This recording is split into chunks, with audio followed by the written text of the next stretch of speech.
নমস্কার বন্ধুরা, কেমন আছেন সবাই? আমি ভালো আছি, আশা করি আপনারাও ভালো আছেন। আজকে আবারও একটা নতুন ভিডিও নিয়ে চলে এসেছি পাঁচফোড়নে। আজকে আমি তৈরি করেছি পালং শাকের পকোড়া।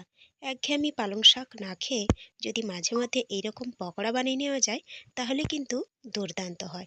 সবাই কিন্তু আর অপছন্দ এটাকে করতে পারবে না।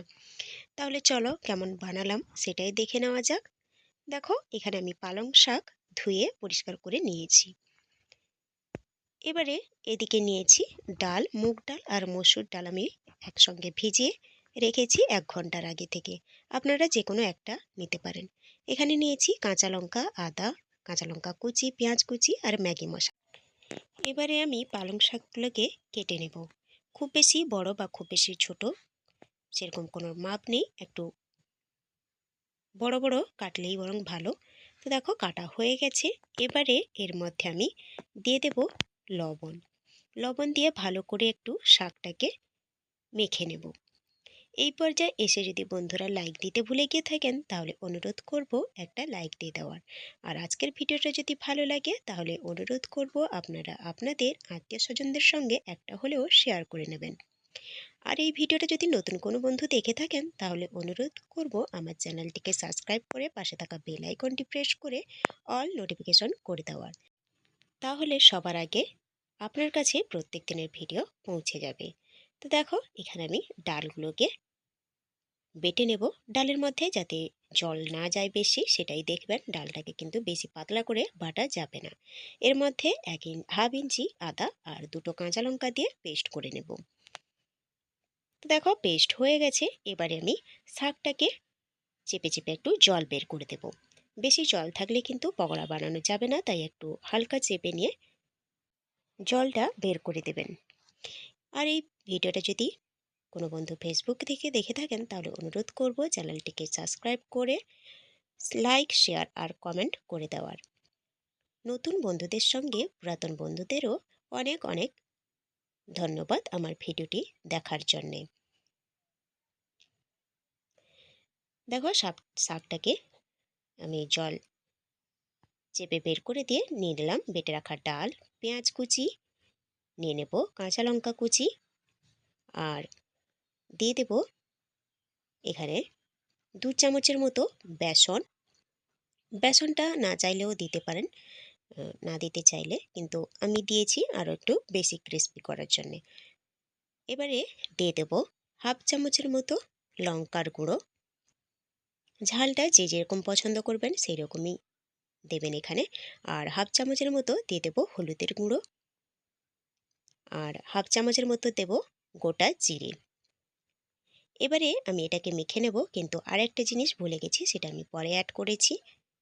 সেটা কিন্তু অবশ্যই দিতে হবে, না হলে কিন্তু এই পকোড়াটা খেতে কিন্তু ভালো হবে না।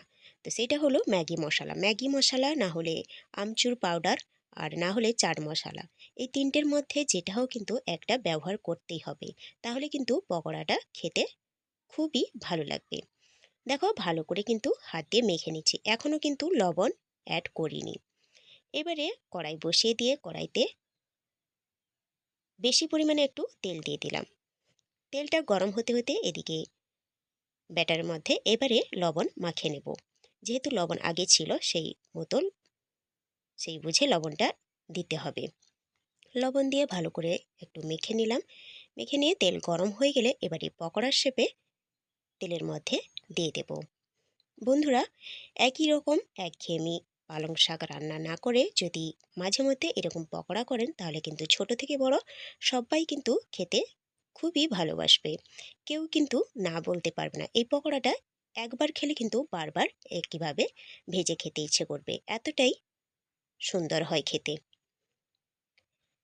তেলটাকে কিন্তু খুব বেশি কড়া করা যাবে না, একটু মিডিয়াম গরম করেই কিন্তু পকোড়াগুলোকে ভেজে নিতে হবে।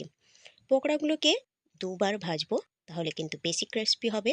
একবার ভেজে নিয়ে তুলে নেওয়ার পরে আবারও কিন্তু একই সঙ্গে সবগুলো 5 মিনিটের জন্য হাই ফ্লেমে তেলটাকে হাই গরম করে 5 মিনিটের জন্য ডবল ভেজে নিতে হবে। তাহলে কিন্তু পকোড়াগুলো খুব মুচমুচে হবে বা ক্রিস্পি হবে।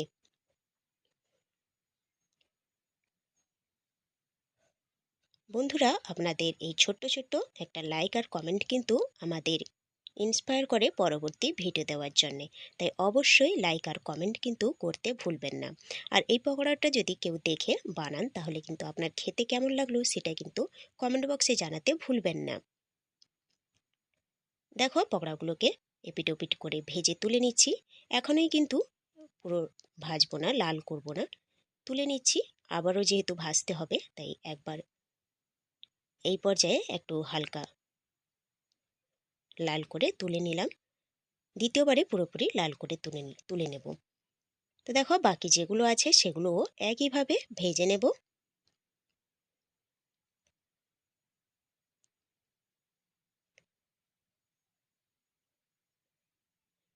অবশ্যই কিন্তু লাইক শেয়ার কমেন্ট করবেন বন্ধুরা।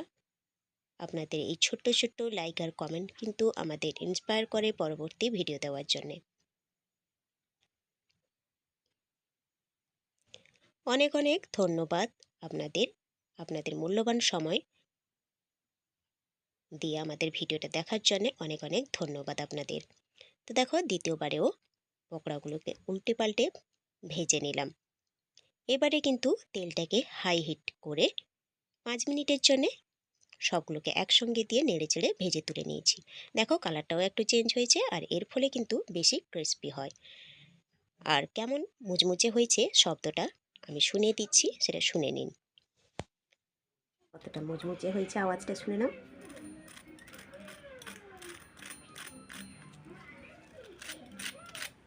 কেমন লাগলো আজকের এই ভিডিওটা অবশ্যই কমেন্ট করে জানাবেন। ভালো লাগলে লাইক শেয়ার করে দেবেন। সুস্থ থাকবেন, ভালো থাকবেন। খুব শীঘ্রই দেখা হবে পরের একটা ভিডিও নিয়ে। তাহলে চলুন আজকে এখানেই শেষ করি।